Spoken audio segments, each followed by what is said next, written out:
बिस्मिल्लाहिर्रहमानिर्रहीम। District bars association Chiniot में एक नई रवायत के साथ हम हाजिर हैं। हम इंटरव्यू कर रहे हैं वो तमाम कैंडिडेट्स उम्मीदवार जो डिस्ट्रिक्ट बार्स एसोसिएशन चिन्योट के इलेक्शंस के अंदर हिस्सा ले रहे हैं, और स्पेशली जनरल सेक्रेटरी के अहदेदार और सदर के अहदेदार। आज उसी सिलसिले में हमारे साथ स्टेज पर मौजूद हैं मोहतरम जानी पहचानी शख्सियत एडवोकेट हाई कोर्ट इम्तियाज़ ताज साहब, जो यंगस्टर्स के लिए एक मिसाली नमूना भी हैं और यंगस्टर्स के लिए बहुत ज़्यादा अपनी काविशें रखते हैं। डिस्ट्रिक्ट बार एसोसिएशन के उम्मीदवार हैं जनरल सेक्रेटरी के लिए। आए हम पूछते हैं कि वो डिस्ट्रिक्ट बार एसोसिएशन चिन्योट और उसके वकला मेंबरान के लिए क्या ख़यालात रखते हैं, क्या मंशूर रखते हैं और क्या उसके लिए हिकमत अमली और लाहे अमल रखते हैं। अस्सलाम वालेकुम इम्तियाज़ ताज साहब। जी वालेकुम सलाम। आप general secretary district bar association election 2025-26 के उम्मीदवार हैं। जी अल्हम्दुलिल्लाह। तो आप ये बताएं कि अल्लाह ताला के फजलो करम से और दोस्तों की मोहब्बत से आप इलेक्शन 2025-26 विन कर जाते हैं और general secretary election district bar association Chiniot बनते हैं, तो वकला के लिए और बार के लिए आप क्या मंशूर रखते हैं इस सिलसिले में? जी अल्हम्दुलिल्लाह, मैंने 2015 से चिन्योट बार में वकालत का आगाज़ किया और मेरा जो 2015 से अब तक का बार में पार्टिसिपेशन है यंग लायर्स के लिए और तमाम सीनियर मस्जिद मेंबरान के लिए, वो सब भाइयों के सामने है। वकला के यंग लायर के लाइसेंस इशू होने से लेकर ज़ाती मामलात या बार के जो मामलात होते हैं उनमें हम अच्छे तरीके से पार्टिसिपेट करते हैं। हमने 2016 में बार में वॉइस ऑफ यंग लायर के नाम से एक ग्रुप बनाया। उसके बाद हमने बार में सियासत शुरू की। 2018 में जिस अलायंस को हमने सपोर्ट किया, पहले 2 साल इलेक्शन ना जीत सके, वो 2018 में हम इलेक्शन जीते तो हमने कैबिनेट के साथ मिलकर जुडिशल कम्प्लेक्स की मूवमेंट स्टार्ट की। सदर सेक्रेटरी के साथ मिलकर उस फाइल को आगे भिजवाया। उसके बाद बार में जो यंग लायर्स की एक मेंबरशिप फ़ीस थी, वो कैबिनेट से रिक्वेस्ट की कि जो यंग लायर्स हैं उनके काफ़ी मामलात होते हैं, वो फ़ीस अफोर्ड नहीं कर सकते, वो फ़ीस बार से ख़त्म करवाई। उसके बाद मैंने जितने भी यंग लायर्स थे उनको लॉ गेट की दरबार में प्रिपरेशन वगैरह करवाते रहे। और उसके बाद अपनी प्रैक्टिस के दौरान मैंने LLB पंजाब यूनिवर्सिटी से किया। उसके बाद मैंने अल्हम्दुलिल्लाह LMB यूनिवर्सिटी ऑफ लाहौर से किया हुआ है और रेगुलर प्रैक्टिस के साथ 2 दिन मैं इधर यूनिफाइड लॉ कॉलेज में लेक्चर भी देता हूँ। और जहाँ तक वकला की वेलफेयर की बात है, तो वो 2015 से लेकर अब तक हम बीइंग ए ग्रुप कर रहे हैं। अब हमारा मंशूर नेक्स्ट ये है कि हम वकला कॉलोनी के लिए जद्दोजहद करेंगे, जितनी हो सके जो उसका प्रोसीजर है वो अडॉप्ट करेंगे। अगर अल्लाह ताला ने मुझे इज्जत दी तो उसके लिए जद्दोजहद करेंगे।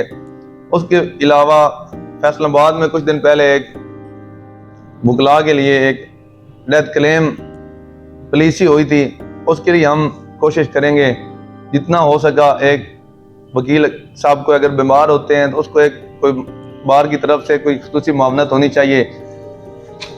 अगर अल्लाह ना करे किसी की ड्यूरिंग प्रैक्टिस डेथ हो जाती है, जो कि नेचुरल एक अमल है, जारी बात है, हम सब ने, हमारी ये ज़िंदगी आर्जी है, हमने सब ने अल्लाह को प्यारे होना है, तो सूरत में कुछ ना कुछ जो डेथ क्लेम है उसके हवाले से हम एक लायबल परमानेंट जो है वो बार के मेंबरान से मुशावरत करने के बाद वो करेंगे। और उसके अलावा जो ज़ेर तमीज़ जुडिशल कम्प्लेक्स हैं उसमें जो मौजूद हमारी कैबिनेट है उसमें जो चैम्बर बन गए हैं, उसके बाद जो मज़ीद रहते हैं पहले वाले एग्रीमेंट को आगे लेके चलेंगे। उसके हवाले से जो चैम्बर है उनको मज़ीद जो रह गए उनको तमीर भी करवाएंगे और उनको अलाट भी है। जो पंजाब बार रूल्स के मुताबिक कमेटी होगी उनसे मुशावरत के बाद उनको एक अच्छे तरीके से जो मेरिट बनता हुआ तमाम बार के सीनियर मेंबरान से और तमाम यंग लायर्स के ग्रुप से मुशावरत करने के बाद उनको भी मेरिट पे अलाट करेंगे। उसके बाद जहाँ तक वकला की सेल्फ रिस्पेक्ट का मामला है, वो हम वकला की सेल्फ रिस्पेक्ट के कोई हर्फ नहीं आने देंगे अल्लाह ताला के फजल करम से। और जो वकला की इज़्ज़त और वक़ार है उसको पहले की निस्बत ज़्यादा बेहतर करेंगे और मैं अगर अल्लाह ताला ने मुझे इज्जत दी तो मैं 24 घंटे बुकला की खिदमत के लिए हाजिर रहूँगा। सब ये बताएं कि आपके नज़दीक वेलफेयर किसे कहते हैं? मेरे नज़दीक वेलफेयर यही है कि अगर हमारा बार का किसी भाई को, किसी मेंबर को कोई इशू बन जाए, उसके साथ कोई इदारा या कोई पर्सनल लोग एक गैर कानूनी काम करें, तो हम उनके साथ मिलकर अपना कानूनी हक लेना चाहिए। ये मेरे नज़दीक पहला वेलफेयर का काम है। दूसरा ये है कि जो बार का फंड है जो हमें गवर्नमेंट ऑफ पंजाब या पाकिस्तान से मिलता है, उनको एक अच्छे काम के लिए जो सबके उस काम में लगाएं जिसमें सब बार मेंबरान को फ़ायदा हो, ठीक है, ना कि हम मतलब इंडिविजुअली किसी दोस्त को या चंद मेंबरान को फ़ायदा देने के लिए कोई काम करें। स्पोर्ट्स एक्टिविटीज़ जो हैं वो करवाएंगे, बार में एक कोशिश करेंगे क्योंकि स्पोर्ट्स एक्टिविटीज़ के हवाले से कोई हमें अगर गवर्नमेंट ऑफ पंजाब से कोशिश करेंगे जगह लेके जो ग्राउंड बैडमिंटन का, जिम खाना वगैरह, ये सारी चीज़ें कोशिश करेंगे बनवाने की। दूसरी तरीका बार जो है, एक बार को गवर्नमेंट की तरफ से फंड मिलना होता है। आप खुद मुख्तियार, इतना ज़्यादा खुद मुख्तियार इदारा नहीं है कि वो हर काम अपनी मर्जी से या अपनी मंशा के मुताबिक कर सके। बार को ज़ाहिर बात है गवर्नमेंट से मामलात की ज़रूरत होती है, तो इंशाल्लाह हम कोशिश करेंगे जो भी गवर्नमेंट होगी उनसे मिल के बार की बेहतरी के लिए जितना हो सके उनसे फंड लेके काम करवाएंगे। इम्तियाज़ साहब, आपने माली मामलात के ऊपर बात की, तो डेफिनेट बार के पास अपने ज़राए हैं जिससे वो कुछ ना कुछ अर्न कर रहा होता है। इसके अलावा गवर्नमेंट जो है वो भी टाइम टू टाइम इसके लिए बार एसोसिएशन के लिए फ़ंड देती है। उन फ़ंड के इस्तेमाल में जो एक शफाफियत का अमल है उसको आप किस नज़र से देखते हैं? आप अगर जनरल सेक्रेटरी के तौर पर आते हैं तो आप फ़ंड्स को इस्तेमाल करने के हवाले से ख़ुद को ऑडिट के लिए किस तरह पेश करना पसंद करेंगे? जी, अल्लाह ताला के फजल करम से अगर अल्लाह ताला ने मुझे इज्जत दी तो बार का 1 रुपया भी मेरे ऊपर हराम होगा। हम मंथली जो है वो अपना जितना भी एक्सपेंसेस और फंड अगर कहीं से आता है तो उसके हम मंथली बार पे, ये मैं वादा कर रहा हूँ तमाम मेंबरान से कि मैं मंथली उसका जो खर्चा है और आमदन है वो हम नोटिस बोर्ड पे लगाएंगे शफाफियत तरीके से।